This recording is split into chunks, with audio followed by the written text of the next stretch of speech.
সৃষ্টিকর্তার অপরূপ সৃষ্টি উপভোগ করার জন্য চলে আসতে পারেন সাজেক ভ্যালি। যদি আপনি সাজেক ভ্যালি প্রথম এসে থাকেন কিংবা আসতে চাচ্ছেন, তাহলে এই ভিডিওটি আপনার জন্য। সো আর কথা না বাড়িয়ে চলুন শুরু করা যাক।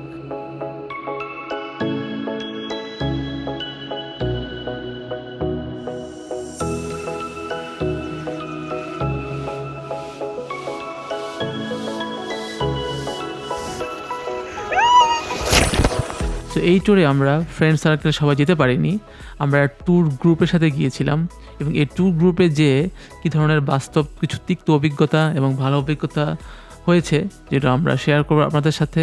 সো সাথে থাকুন। সো আমার সাথে ছিল দুইজন বন্ধু, একজনের নাম হচ্ছে দ্য খিচুড়ি ম্যান। খিচুড়ি দিব ভাই, খিচুড়ি দিব ভাই।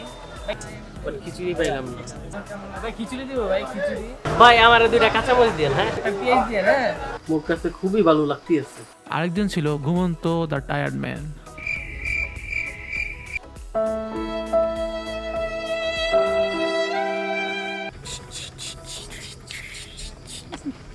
আরে এরা কারা? Camera check. তো আমরা যে পেজের মাধ্যমে গিয়েছিলাম তার নাম হচ্ছে সাজেক। তো সেখানে আমাদের বলা হয়েছিল যে 9:30টায় বাস ছাড়বে। সো ওরা আমাদের বাসের টিকিট কেটেছিল খাদিজা ভিআইপিতে, এবং আমি রিকমেন্ড করবো এই বাসে না উঠতে। আর ইনি হচ্ছেন আমাদের আজকের হোস্ট। সো দেখা যাক উনি কী করে। তো সময় এখন 12টা বেজে 12:30 বেজে গেছে।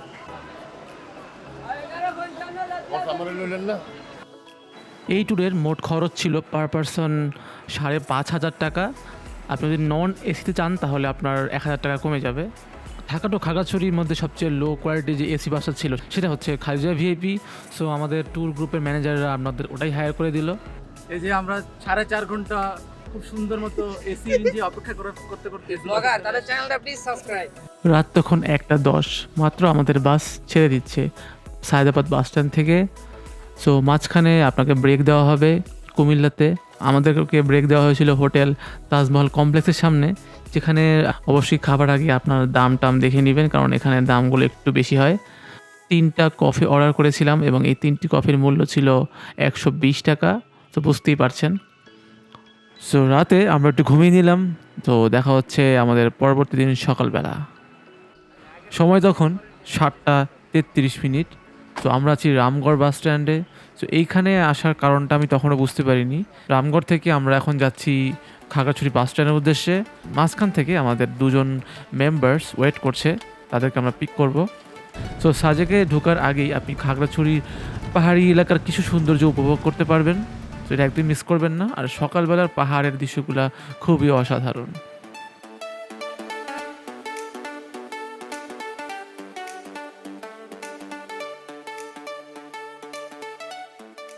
সো আমরা এখন আছি মাটিরাঙ্গায়। সো এখানের পাহাড়গুলো দেখতে কিন্তু খুবই সুন্দর। আপনি ইচ্ছা করলে গাড়ির ছাদে উঠতে পারেন, তবে আমরা জাস্ট সকালবেলা হয়তো এই কারণে উঠিনি। এখানে আশেপাশের মন্দিরগুলো দেখতে খুবই সুন্দর। পাহাড়ি এলাকা যেহেতু, সেখানে বৌদ্ধদের বেশি সমাগম। ভাই অনেক খিদা লাগছে ভাই, সকাল থেকে রাত থেকে কিছু খাই নাই, আপনাকে ঝাড়ি ছাড়া খাওয়ান পারলে। সো আপনি যদি পরিবেশটা খুবই এনজয় করতে চান তাহলে অবশ্যই আপনাকে ছাদে উঠতে হবে। তবে আমি বলবো, যদি আপনার কনফিডেন্ট না থাকে, আপনার যদি ভয় লাগে, তাহলে কখনোই ছাদে উঠবেন না। এটা খুবই রিস্কি, আর ক্যামেরা নিয়ে ওঠা তো আরও রিস্কি। সো একটু ওয়াইল্ড এক্সপিরিয়েন্সের জন্য মাঝে মাঝে একটু রিস্ক নিতেই হয়, কি বলেন? তো আমরা একটু ছাদে উঠলাম। আমরা যাচ্ছি অলরেডি খাগড়াছড়ি বাস স্ট্যান্ডের খুব কাছাকাছি চলে আসছি। খুবই এক্সেলে ভালো ঠেকতেছে, খুবই ভালো লাগছে। এই প্রথম তুমি চাঁদপুরের ছাদে উঠছো? এই প্রথম উঠলাম। বলো, এই প্রথম যদিও জিপ গাড়িতে ছাদের উপরে ওঠা অনেক কষ্টকর, বাট অ্যাডভেঞ্চারাস, মজা আছে। মাটিরাঙ্গা উপজেলা থেকে বিদায় নিয়ে আমরা এখন যাচ্ছি খাগড়াছড়ির উদ্দেশ্যে। ওখানে গিয়ে আমরা সকালে নাস্তা করব, এরপরে রওনা হব সাজেকের উদ্দেশ্যে।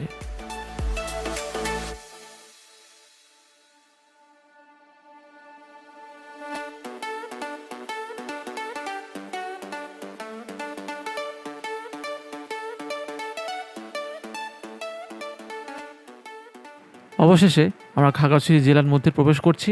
সো এই হচ্ছে খাগড়াছড়ি গেট। তো এখান থেকে আমাদের ট্যুর গ্রুপ যে রেস্টুরেন্টটি আমাদের জন্য ঠিক করে রেখেছে, ওখানে আমরা যাচ্ছি। তো আমরা আছি এখন খাগড়াছড়ি বাস স্ট্যান্ডে, নারিকেল বাগান। সো সো আমরা যে রেস্টুরেন্টে খেতে আসবো তার নাম হচ্ছে ইট অ্যান্ড ট্রিট।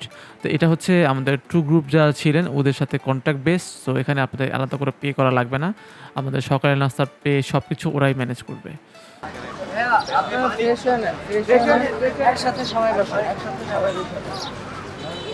এই হলো আমাদের সকালের নাস্তা, খিচুড়ি, ডিম। সো আমার মনে হয় সকালের নাস্তা হিসেবে এটা ঠিক আছে। ঢাকা থেকে খিচুড়ি করা হয়েছে, অবশেষে খিচুড়ি খাওয়া হইলো খাগড়াছড়ি এসে। 10টার মধ্যে আমাদেরকে দীঘিনালা বাস স্ট্যান্ড পার হতে হবে। তো এরপরে কিন্তু আর্মিরা আপনাদেরকে যেতে দিবে না, সো আপনাকে আবার ব্যাক করতে হবে। সো এই জন্য আমরা যাদের গাড়িতে আবার উঠে পড়লাম। সাজেকের আশেপাশের রাস্তাগুলোর সৌন্দর্য কিন্তু অসাধারণ। আপনি যদি প্রথমবার এসে থাকেন তাহলে বলবো আপনি একদমই মিস করবেন না এগুলো। যদিও আমার সেকেন্ড টাইম, বাট আমি এনজয় করছি। রাতের বেলা যারা না ঘুমাবেন তাদের এখানে জীবনী আসবেই, কারণ রাস্তাগুলো হচ্ছে এরকম।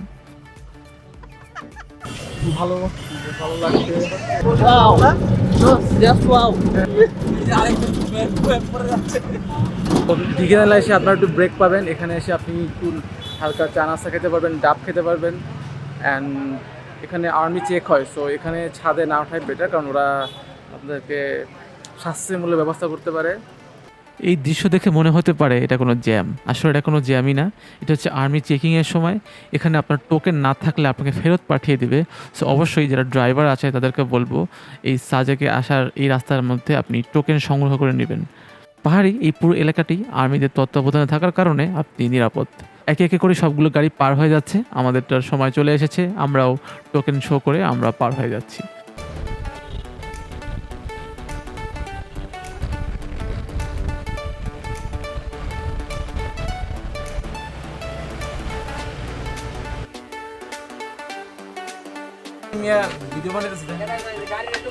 দেখুন এই দেখুন কিভাবে তেলের বদলে পানি ব্যবহার করে গাড়ি চালাচ্ছে।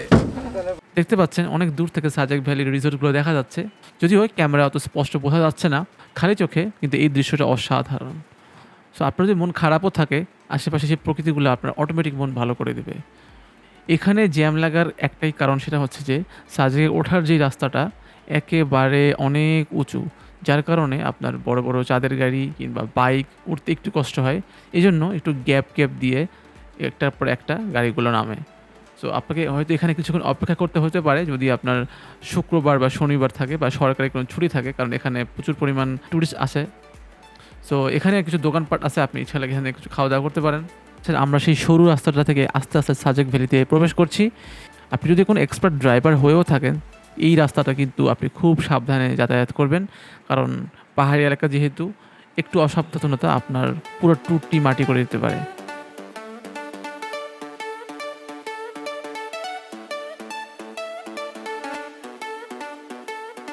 সময় তখন 1টার মতো। সো আমরা সাজেক ভ্যালির রুই পাড়াতে প্রবেশ করলাম। এখানে একটু জ্যাম থাকবেই, কারণ এখন শুক্রবার। সো আপনি যত তাড়াতাড়ি এখানে আসতে পারবেন তত তাড়াতাড়ি আপনার জ্যাম এড়ানো সম্ভব।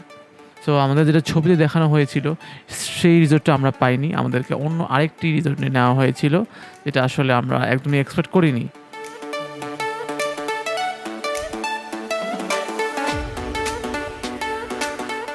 সো ফেসবুকে আমাদের বলা হয়েছিল যে আমাদের নিউ তারেং যে রিসোর্টটি সেটা দিবে, কিন্তু এখানে সেই রিসোর্টটা দেওয়া হয়নি, দেওয়া হয়েছে আরেকটি। অ্যান্ড রুম যদিও ডাবল দেওয়া ছিল, বাট এই রুমের কোয়ালিটি আমার মনে হয় ওই রুমের কোয়ালিটি থেকে একটু ডিফারেন্ট ছিল। আমাদের তো দেওয়ার কথা নিউ তারেক না কি বললেন, ওটা কই? এটা তো আপনি দিলেন না, দিলেন আরেকটা। নিউ তারিং ও জুইছে দে নিউ তারেক তো আমাদের কথা বলছিলেন যে নিউ তারেক হচ্ছে আপনার হচ্ছে বাংলাদেশ ভিউ, আর এটা হচ্ছে মেক যেটা ওকে ইন্ডিয়ান সাইড ভিউটা বলে, যেখানে মেকটা বেশি থাকে। ভিডিও করার কথা বলছিলেন না? ভিডিও করার কথা বলার পরে তো আপনারা ওই ছবিটি পাঠাইলেন, আমাকে দেখাইলেন, আমরা কিভাবে চুজ করলাম। আপনি চাইলে নিউ তারিং দেখতে পারেন, সমস্যা নেই। নিউ তারিং আরো মানে আপনার হচ্ছে আপনি দেখলে বলবেন যে কি দেখবা নিউ তারে না দেখা লাগবে না, বাদ দাও। প্রচুর গরম, এবং গরমের পরে আমরা যে রুমটা পাইলাম মোটামুটি চলে আর কি। আমরা যেরকম চেয়েছিলাম যে একটা রুম হবে, ভিউ থাকবে, বেটার ভিউ যেরকম বলছে ওরা ওই রকম হয় নাই আর কি। এটা আমাদের অ্যাট ফার্স্ট এই ফেসবুক পেজ গ্রুপ বা ট্যুরিস্ট গ্রুপদের সাথে আসা। এটা আসলে মনে করবো যে যেহেতু টাকা খরচ করতেছেন এইভাবে আসা ঠিক হইব না, কারণ আমরা যেভাবে আসছি আসলে বলতে গেলে একরকম ধোকার মধ্যেই পড়ে গেছে। একটাই মতবাদ দেওয়া যায় যে ফ্রেন্ড সার্কেল আসলেই বেটার, কারো মাধ্যম বা কোনো ট্যুরিজম সাইটের মাধ্যমে আসা ঠিক। সো আমরা একটু ফ্রেশ হব, কারণ আমরা প্রচুর টায়ার্ড এবং প্রচুর মানে ঘামছি, প্রচণ্ড গরম ছিল এবং আমাদের পেটে প্রচণ্ড ক্ষুধা। আল্লাহ জানে আমাদের দুপুরে কী খাবার আছে। Let's see. এটা বড় আয়না আছে, আর অন্য এটা আসলে কাপলদের জন্য ঠিক আছে, যে আমাকে দেখতে পাচ্ছেন। বারান্দার ভিউটা এখনও আমরা সুন্দর তো উপভোগ করতে পারছি না, এই কারণে যে এখন দুপুর, তো দুপুর টাইমে সাজেকে আসলে সৌন্দর্যটা বোঝা যায় না। এটা বিকাল বা সন্ধ্যা হলে কিংবা আপনার সকালে ভোরে যেই সৌন্দর্যটা, ওটা হয়তো সকালের ভিডিওতে আমাদেরকে দেখাবো। তো এখন বাজে 2:30, আমরা এখন লাঞ্চ করব, অনেক টায়ার্ড, লাঞ্চ করে ঘুমাইতে হবে। তো আমাদের রিসোর্টটা আহামরি আসানোর ভয় নাই, বাট মোটামুটি চলে আর কি, বাট যেটা আমরা চেয়েছিলাম সেটা আমরা পাই নাই। তো এটা একটা আক্ষেপ থেকেই গেল। তো এবার লাঞ্চের পালা। বাট আমাদের রিসোর্ট থেকে আমাদের রেস্টুরেন্টের দূরত্ব মোটামুটি 1 কিলোমিটার। সো পাহাড়ি রাস্তায় 1 কিলোমিটার নামা ক্ষুধা পেটে, বুঝতেই পারছেন, আরেক রকম হেনস্থা। সো আমি জানি না ওনারা কেন ওই রেস্টুরেন্টে বুক করতে হলো। তো ওনারা ইচ্ছা করলে আরও সামনে কোনো রেস্টুরেন্টে বুক করতে পারতো। আর খরচ বাঁচাতে গিয়ে আসলে আমাদের এভাবে কষ্ট দেওয়ার কোনো মানেই হয় না।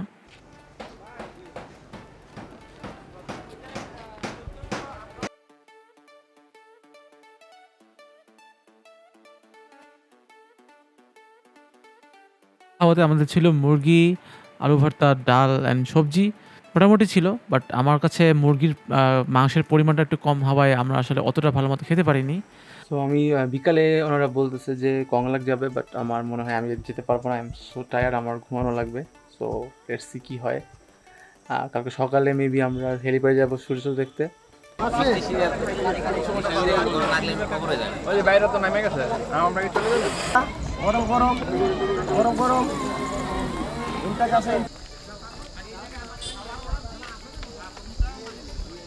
দেখি দেন, ও রাতের বেলা কিনে বলছে যে ব্যাম্বো চিকেন পার্টি। সো আমরা রাতের পার্টিটা দেখবো, আপনাদেরকে দেখাবো।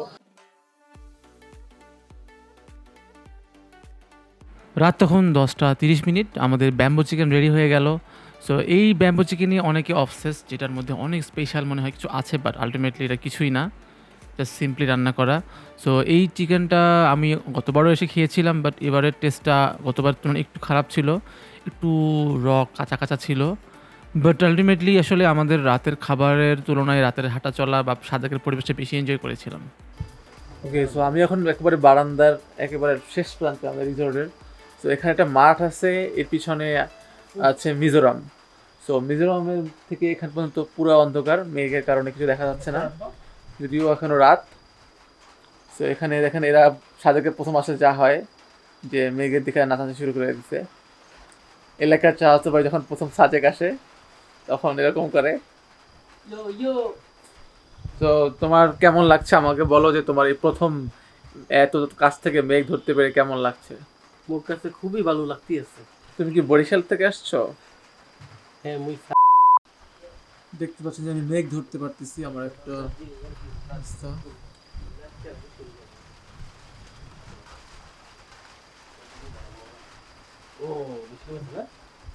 একটু পরিষ্কার হয়েছে আগের থেকে।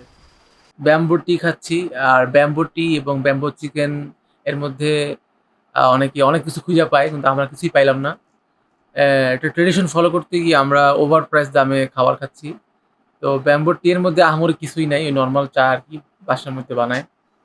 আর ব্যাম্বো চিকেন হচ্ছে, অনেকে মনে করে যে এটা বাসার মধ্যে রান্না করা হয়, আসলে এটা ভুল। চিকেনটা আসলে আগে রান্না করে এটা বাসার মধ্যে জাস্ট কিছু সময় রাখা হয়, জাস্ট লোক দেখানো জিনিস আর কি। এখানে ট্যুরিস্টদের টাকা মেরে খাওয়ার জন্য অনেক ধরনের ওয়ে আছে। এই ওয়ের মধ্যে বেস্ট হচ্ছে ব্যাম্বো চিকেন বা ব্যাম্বো বিরিয়ানি অনেক খায়, আর হচ্ছে ব্যাম্বো টি। নাথিং, এটার মধ্যে কোনো স্পেশাল টেস্ট নাই। এছাড়া দেখার মানে আমরা আসছি সাজেক, আমরা বাসের মধ্যে খাচ্ছি, তো এই আর কি। তো দেখা হচ্ছে আমাদের পরবর্তী দিনে আমরা খুব সকালে উঠতে হবে। আমরা হেলিকপ্টার প্যাড যাব, ওখানে গিয়ে কিছু শ্যুট করব, আর দেন আমরা খাগড়াছড়ির উদ্দেশ্যে রওনা হব এবং ওখানে রিসাং ঝর্ণা অ্যান্ড আরুডিলা গুহা, এই দুটো জায়গায় আমরা যাব। তো এটা ডিপেন্ড করে আসে সময়ের উপরে, কারণ যদি সময় থাকে তাহলে আমরা আরও 2টা স্পট ঘুরতে পারবো, আর যদি না থাকে তাহলে তো আসলে কিছু করার নাই। দেখা হচ্ছে আমাদের পরবর্তী সকালে। তো আল্লাহ হাফেজ।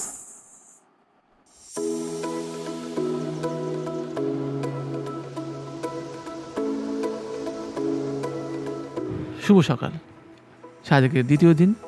আজকে আমরা একটু সাজেকটা ঘুরে বেড়াবো, হেলিকপ্টার প্যাড থেকে শুরু করে জাস্ট সকালের সৌন্দর্যটা উপভোগ করব। সো দেখতে পাচ্ছেন আমার রিসোর্টের সামনে প্রচুর মেঘ, এবং এই জায়গাটা আপনি যদি সামনে না আসেন তাহলে বুঝতে পারবেন না। ভিডিও কিংবা ছবিতে বুঝতে না পারলেও আপনি কিন্তু নর্মালি যদি সামনে থাকেন তাহলে আরও সুন্দর করে বুঝতে পারবেন।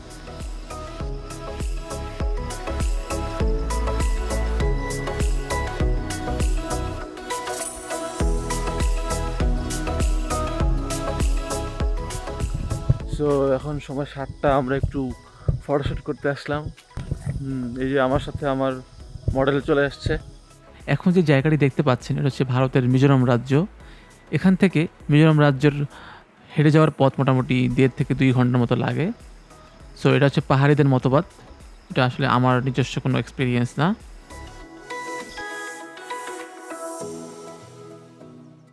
সো আমরা এখন আছি, দেখতে পাচ্ছেন আমার পিছনে মেঘ আর মেঘ। তো আসলে কী বলবো, এখানে যারা না আসতে পারবেন তাদের জন্য আসলে বিলসায় পৌঁছানো খুব কষ্ট হয়ে যাবে। সো রিসোর্ট থেকে বেরিয়ে আমরা আবার যাবো হেলিকপ্টার প্যাডে, কারণ এইখানে সূর্যাস্ত এবং সূর্যোদয় দুটোই দেখার সৌন্দর্যটা খুবই অন্যরকম।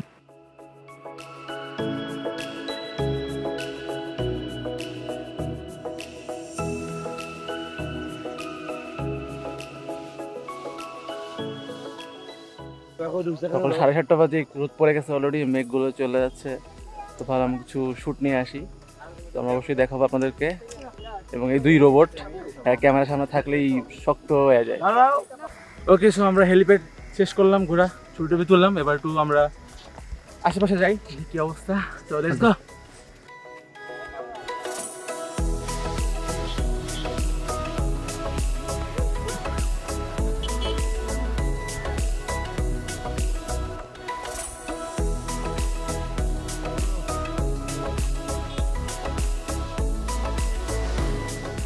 আমার পিছনে সেই ঐতিহ্যবাহী সাজেকের বাসা। আরে সাউন্ড রে। Thousands of tears later. Okay, so আমার পিছনে দেখতে পাচ্ছেন সেই ঐতিহ্যবাহী সাজেকের বাসাটা, যেটা ছবি তোলার জন্য সবাই পাগল পাগল। তো আমরা একদিন হলেও এই রিসোর্টে থাকবো ইনশাল্লাহ। আসতে হয়তো পারতেছি না, বাট কোনো একদিন হয়তো এখানেই থাকবো at least. So just hope for the best. সামনের দিকে আগাই। সো আমরা মেঘ দেখার জন্য আসছিলাম, মেঘ দেখাতেছি।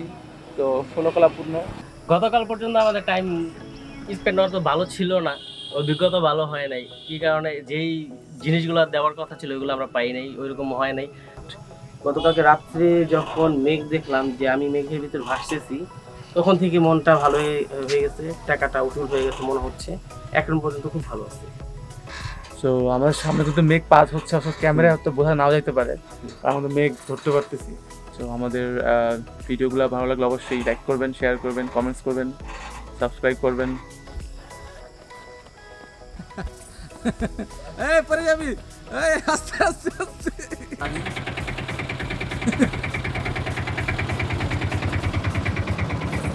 সো হেলিকপ্টার প্যাড থেকে আমরা একবার যাচ্ছি নাস্তা করতে। নাস্তা করার পরে আমরা রেডি হয়ে বেরিয়ে পড়বো খাগড়াছড়ির উদ্দেশ্যে, কারণ আমাদের 10টার যেই লাইনটা ওখানে ধরতে হবে। খাগড়াছড়ি গিয়ে আমাদের খাগড়াছড়ির স্পটগুলো ওগুলো আমরা দেখবো। সো আমাদের সাথেই থাকুন। সো এরপরে আমরা মন্টানা রেস্টুরেন্টে আমাদের সকালের নাস্তা সেরে রিসোর্টে গিয়ে আমরা চেক আউট করে নিলাম। অ্যান্ড এরপরে আমরা সব কিছু গুছিয়ে চলে আসলাম চাঁদের গাড়ির দিকে। সো চাঁদের গাড়ি এটা সিরিয়াল নাম্বার থাকে এবং এটা একটা সময় পরে ছাড়ে। সো এর আগে যদি আপনি সময় পান তাহলে আপনি আশপাশে একটু ঘুরে দেখতে পারেন, খারাপ লাগবে না। সো এবার যাওয়ার পালা। Bye bye Sajek, bye bye মেঘ। এবার আমরা যাবো হচ্ছে খাগড়াছড়ি। সাজেক থেকে খাগড়াছড়ি যেতে মোটামুটি 4 থেকে 4.5 ঘন্টা লাগতে পারে।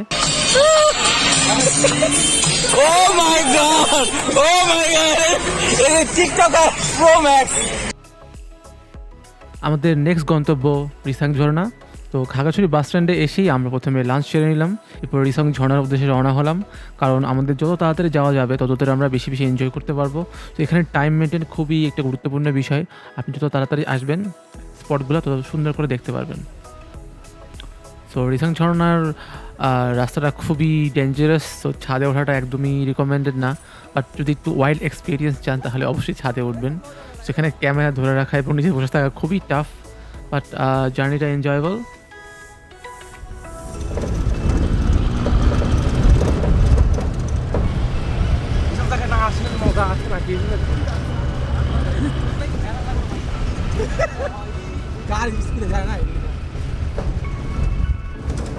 এই ভিউ কি মিস করা যায়? সুবহানাল্লাহ, সুবহানাল্লাহ।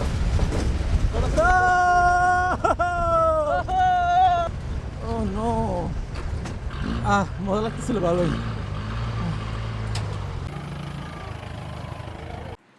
চাঁদের গাড়ি একটা সময় পরে আপনাকে নামিয়ে দিবে, এরপর থেকে আপনাকে বাইকে আর হেঁটে যেতে হবে। বাট আমার মনে হয় বাইকে যাওয়া ভালো, কারণ আপনার যে পরিমাণ এনার্জি ওখানে গিয়ে দরকার সেটা হয়তো আপনি হেঁটে গেলে নাও পেতে পারেন। তো আমার মধ্যে যারা দুর্বল আছেন তাদেরকে বলবো তারা বাইক নিয়ে চলে যাবেন। সো বাইকে মোটামুটি একজন 50 টাকা করে লাগে, আপনি যাওয়া আসা দুটোই ঠিক করতে পারবেন। নাম্বার রেখে দেবেন, তাহলে আপনি যাওয়া আসা একজন পার পার্সন হিসেবে আপনার 100 টাকা করে পড়বে, আর দুজন 200 টাকা।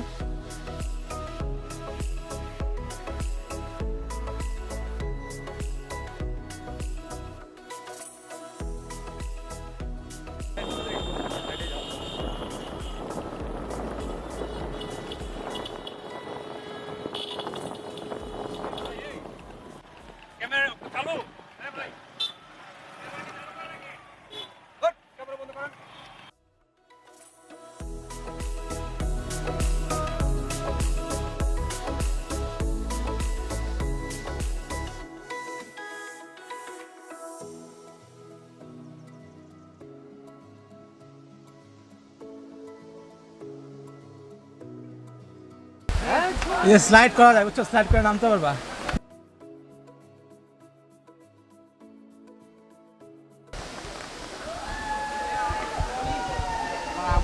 উপরে দিয়ে ওয়াশরুমের হ্যাঁ, আগে কথা তাহলে ব্যাগ নিয়ে এখন ড্রেস চেঞ্জ করে আমরা গোসল করবো একটু।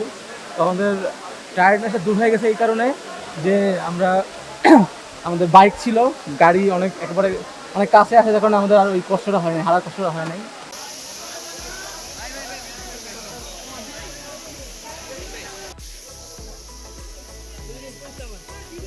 খুলে ফেলবো আমি এই শার্ট করে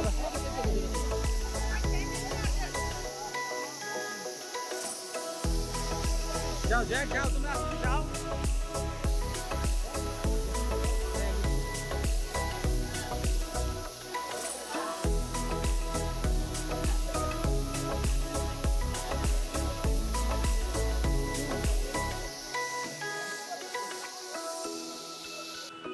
সো রিসাং ঝর্ণা যারা খুবই কনফিডেন্ট না তারা কখনোই এটা করবেন না, কারণ এটা খুবই রিস্কি, যে কোনো সময় ব্যথা পেতে পারেন আপনি। অ্যান্ড আপনাকে বলবো যে খুব সাবধানতা মেনটেন করবেন। অ্যান্ড আমরা অনেক সেফটি মেনটেন করার পরেও আমাদের প্যান্ট কিন্তু ছিঁড়ে গিয়েছিল। সো এখানে আসলে প্যান্ট শার্ট একটু আলাদা করে আনবেন, নাহলে কিন্তু আপনি অন্য জায়গায় ফিরে যেতে পারবেন না। সো এটা একটা আমাদের জন্য আরেকটা ওয়াইল্ড এক্সপিরিয়েন্স ছিল।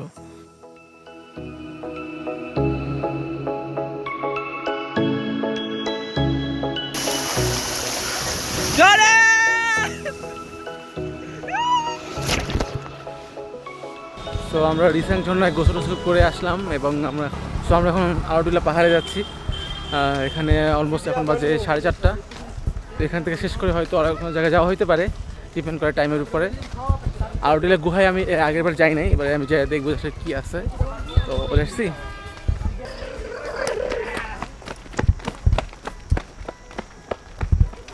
তোমার গোসল করে কেমন লাগলো? অসাম। তোমার কি প্যান্ট ঠিক আছে? হ্যাঁ, আমার প্যান্ট ছিঁড়ে নাই, বাট আমার সাথে দুজনের তিনজনের থেকে একজনের প্যান্ট পরা ছিঁড়া, সে একবারে মানে তারিখ শেষ। প্যান্টের অবস্থা খুবই ভালো। প্যান্ট এমন একটা কাজ করছে, নতুন প্যান্ট নেওয়ার সুযোগ করে দিচ্ছে। এবার যে গুহায় যায়, এবার তুমি গায়ে ছবি তুলতে পারবা। গুহা এপাশ দিয়ে প্রবেশ পথ। এখানে যখন অবস্থা মানুষের, হ্যাঁ 5 মিনিট আমরা আসতেছি।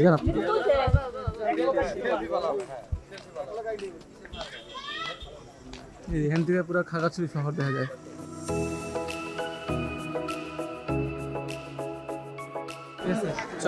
তো আমরা এখন আছি আরোডিলা পাহাড়ে, এর পাশে হচ্ছে আরোডিলা গুহা। আমরা এখন যাবো, তো দেখছি কি অবস্থা হয়। তো আমরা এখন গুহার মধ্যে প্রবেশ করতেছি, এর আগে আমি এখানে আসি নাই।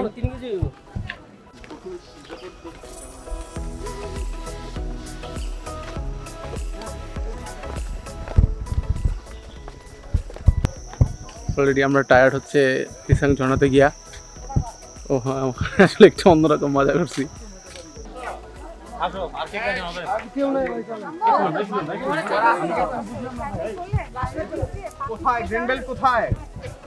হচ্ছে আলুরে হচ্ছে গুহায় ঢোকার মানুষের অবস্থা, আমার ব্যাকগ্রাউন্ডে মানুষ মোটামুটি ভালোই ভিড়।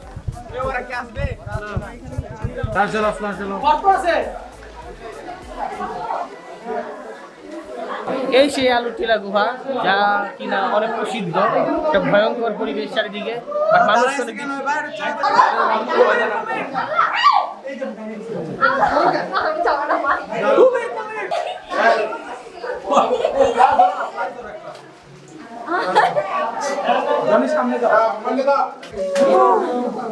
আমরা কিছু ফার্মে মুরগি নিয়ে পরে ঢুকছি, এই জন্য আমাদের লেট হচ্ছে।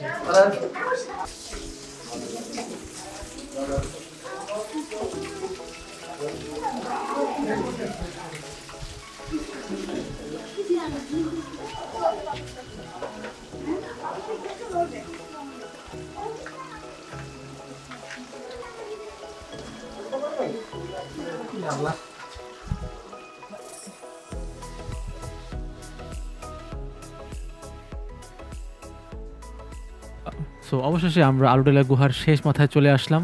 ওই যে দেখতে পাচ্ছেন আলো, এখানে আসলে আসলে মোবাইল ক্যামেরা ধরে রাখা খুবই টাফ, অ্যান্ড অবশ্যই আপনারা সাবধানে আসবেন, কারণ জায়গাটা কোনো আলো নেই, আপনার ফ্ল্যাশ লাইট ছাড়া এক্সট্রা কোনো আলো আপনি পাবেন না। কেমন লাগলো তোমার? হ্যাঁ ভালো লাগছে, বাট খারাপ লাগছে। ডিমের যারা ফুটছে তাদের এখানে নিয়ে আসা উচিত না, তাদের বাসায় বসে বসে কমপ্লেন খাওয়ানো উচিত। এটা মা বাবাদের গার্জেনদের বুঝতে হবে। আর চামড়া জুতা পরে আসছেন কি জন্য, যে জানেন যে আলুটিলা। একটু রেস্ট দরকার, কারণ প্রচুর ঘামায় গেছি এবং টায়ার্ড হয়ে গেছি, হাঁপাচ্ছি। কারণ গুহাগুলোর মধ্যে আসলে সোজা হাঁটার তো ব্যবস্থা নাই, প্লাস একটু ভালো প্যারা খেয়েছি, বাট ব্যাপার না। এর আগে আমি আলুটেলা আসছি, গুহায় প্রবেশ করি নাই, বাট আজকে প্রবেশ করলাম, একটু অন্যরকম অ্যাডভেঞ্চার ছিল। আলুটেলা ভ্রমণ শেষ, এবার আমরা যাব হচ্ছে হরিকালচারে। তো আবহাওয়াটা খারাপ না, ভালোই ছিল, তো ওয়েদারটা জোশ ছিল, তো ওই জন্য আর কি টায়ার্ড থাকার পর টায়ার্ড লাগছে না। এখানে চাইলে আপনি কেনাকাটা করতে পারেন, দোকানপাট আছে, খাওয়ার দাওয়ার ব্যবস্থা আছে এবং ওয়াশরুমের ব্যবস্থা আছে। তো আমরা বের হয়ে যাচ্ছি, বৃষ্টি পড়তেছে, ক্যামেরা বন্ধ করে দিতে হবে, কিন্তু পাহাড় যে উঁচা, আমার তো সেই শক্তি নাই পাহাড় বড় আবার, বাট দেখি কতটুকু বাইতে পারি। আমরা এখন আছি হরিকালচার ক্লাব, সরি খাগড়াছড়ি পার্বত্য জেলা পরিষদ হর্টিকালচার পার্ক। এখানে এত মানুষ, ছবি তুলবো কি, মানে কোটি কোটি মানুষ আসছে।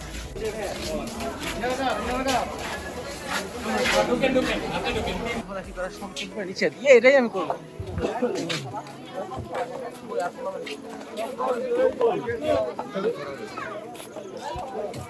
ভাই শহীদ হলে সবাই একসাথে শহীদ হবে ইনশাআল্লাহ। না না সেই জন্য না ভাই, ছবি নেব তো। ও আচ্ছা আচ্ছা।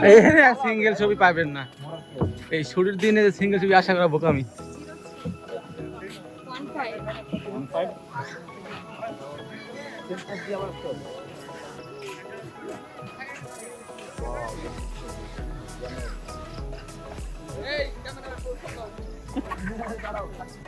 তো আমরা ঝুলন্ত ব্রিজে আছি, খুবই ভয় পাচ্ছি। ও মাই গড, ভয় মরে যাচ্ছি, একেবারে পাগল হয়ে যাচ্ছে। ওকে শয়তানে লারে সব ব্রিজে, তোকে শয়তানে লাড়তাছে।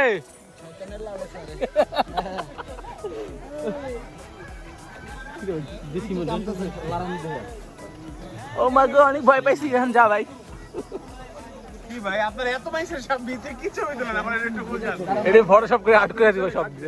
আই গাইস, আমরা এখন ঝুলন্ত ব্রিজে আছি, পড়ে যাবো না তো।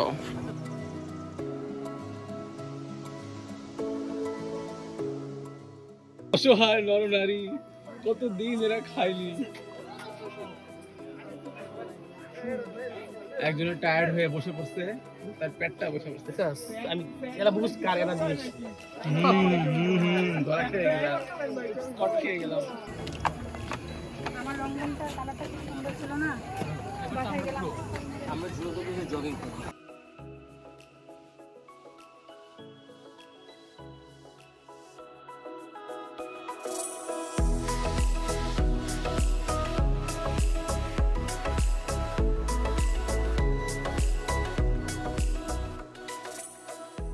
আরে